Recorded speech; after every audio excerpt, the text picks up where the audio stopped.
Guys, मैं देवराज आर्य एक बार फिर अपने चैनल एक्सीलेंस कोचिंग में आपका हार्दिक स्वागत करता हूं। अभी तक आपने यदि हमारे चैनल को सब्सक्राइब नहीं किया है तो प्लीज़ सब्सक्राइब करें और ज़्यादा से ज़्यादा शेयर करें ताकि सभी इसका बेनिफिट ले सकें। हम अपने चैनल के माध्यम से कक्षा 10th की इंग्लिश को जो है हिंदी एक्सप्लेनेशन के साथ में कंप्लीट करने की कोशिश कर रहे हैं। तो हम चाहते हैं कि ज़्यादा से ज़्यादा स्टूडेंट्स इसका लाभ लें।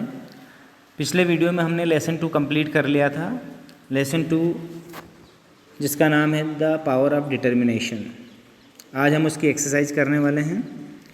एक्सरसाइज में सबसे पहले है वर्ड पावर में ए टेबल है, match the words with their meaning. A वाली टेबल को बी वाली टेबल से आपको मिलान करना है। वार में होता है गर्म, तो इसको हम किससे मिलाएंगे इधर हम देखेंगे।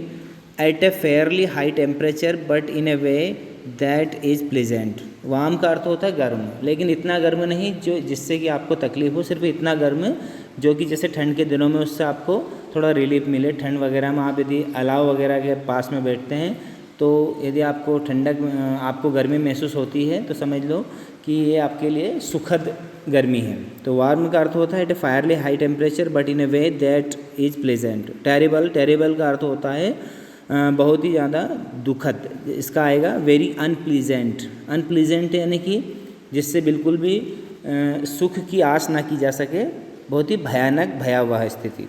मॉर्टल, थर्ड मीनिंग है मॉर्टल। मॉर्टल यानी होता है नश्वर, है ना, जो हमेशा के लिए नहीं टिकता है, वो जिसका कभी न कभी नाश होता है उसे नश्वर कहते हैं। तो इसके लिए आएगा that which can not live for ever. जो हमेशा के लिए नहीं रहता है उसे बोलते हैं मॉर्टल। चौथा मीनिंग है इनगल्फ। इनगल्फ का अर्थ होता है किसी को, हमने जैसे लेसन में पढ़ा था, चारों तरफ से जो है आग की लपटों ने बिल्डिंग को घेर लिया था ना, इनगल्फ कर लिया था। तो सबसे लास्ट वाला आता है टू सराउंड और कवर समबडी कम्प्लीटली। किसी को पूरी तरह से सराउंड कर लेना, कम्प्लीटली सराउंडेड यानी कि पूरी तरह से ढक लेना। सर्वाइव, सर्वाइव का अर्थ होता है बच निकलना। जैसे जो लड़का है उसको कैसे बच के निकाला था जो है उसके साथियों ने और दूसरे टीचर ने। इसके लिए आता है to continue to live in a spite of danger, यानी कि खतरे से बाहर निकल के जो है आ जाना या बच निकलना।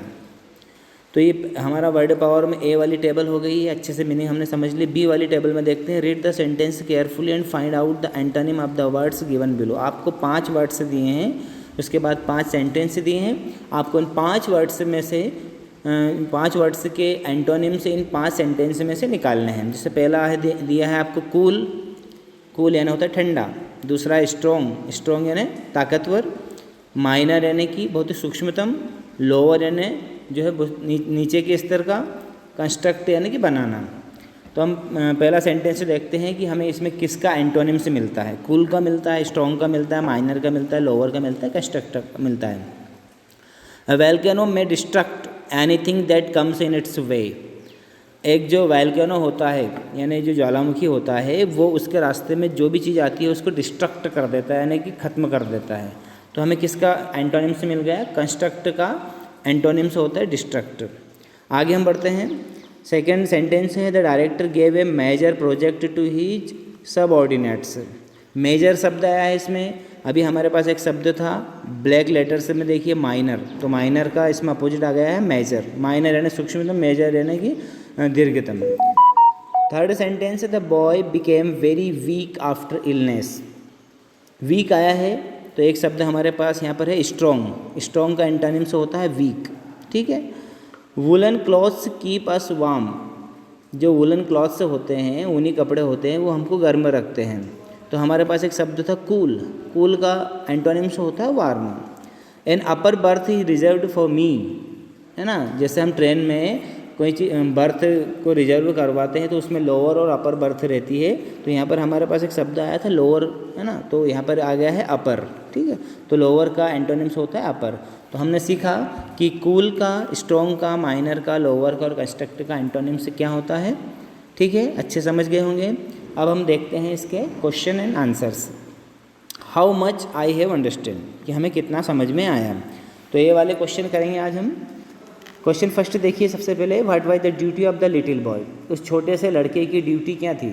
उसका कर्तव्य क्या था। तो हमने लेसन को अच्छे से पढ़ा है, हमको पता है कि जो ग्लेन कनिंघम थे वो सबसे पहले स्कूल आते थे और जब तक उनके दूसरे साथी और टीचर नहीं आ जाते थे तब तक उनका काम क्या था, स्कूल की बिल्डिंग को गर्म करना। तो इसके आंसर भी मैंने यहाँ पे लिखे हैं आपके लिए, देखिए। The duty of the little boy was to start the fire and warm the room before his teacher and his classmates arrived. तो छोटे से बच्चे का काम ये था कि स्टार्ट द फायर, आग को जलाना, और वार्म द रूम, कमरे को गर्म करना, बिफोर हिज टीचर, कब गर्म करना, उसके शिक्षक और उसके दूसरे साथी ना आए उसके पहले उस स्कूल की बिल्डिंग को गर्म करने का काम उस छोटे से बच्चे का था। छोटे से बच्चे का नाम क्या था, ग्लेन कनिंघम, ठीक है।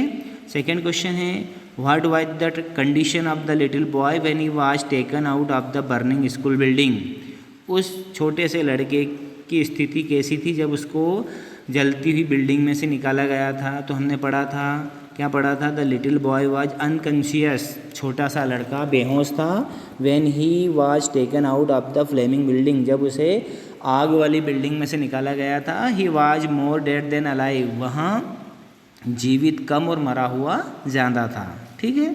थर्ड क्वेश्चन देखते हैं, why was the boy sented to hospital, लड़के को अस्पताल क्यों भेजा गया।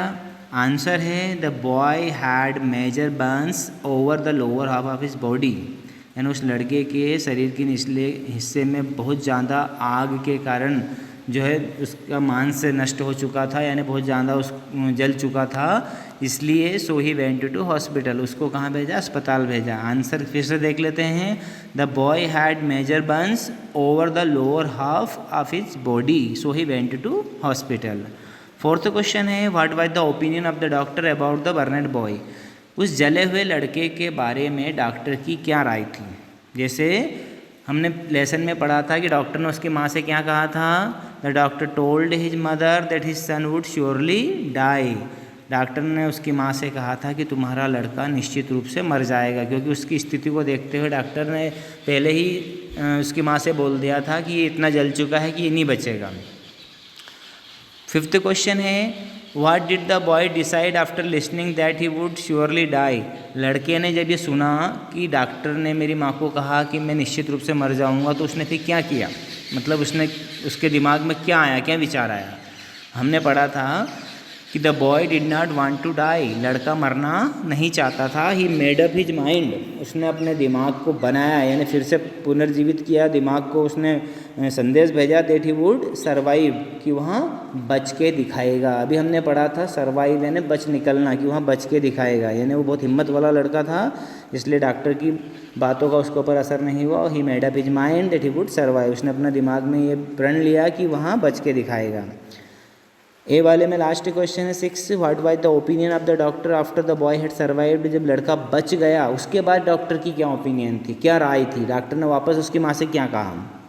The doctor told that it would have been better if he had dead, यदि यह लड़का मर जाता तो बेहतर होता, यानी लड़के की माँ से डॉक्टर ने कहा कि it would have been better if he had dead, यदि यह मर जाता तो बेहतर होता। He will be a lifetime cripple, यह जीवन भर एक रेंगने वाले कीड़े की तरह रहेगा। With no use at all of his lower limbs, क्योंकि इसके शरीर के नीचे के अंगों का कोई भी इस्तेमाल नहीं कर सकेगा। ठीक है, अच्छे से आया समझ में कि जब लड़का बच गया उसके बाद में भी डॉक्टर ने लड़के की माँ से कहा था कि तुम्हारा लड़का यदि मर जाता तो ही बेहतर होता, क्योंकि अब इसके कमर के नीचे का हिस्सा जो है बेजान है, यह लाइफ टाइम क्रिपल बन के रहेगा। ये बातें जो है लड़के की माँ से डॉक्टर ने कही थी। ओके गाइस, आई होप आपको ये एक्सरसाइज, ये क्वेश्चन आंसर अच्छे समझ में आ गए होंगे। तो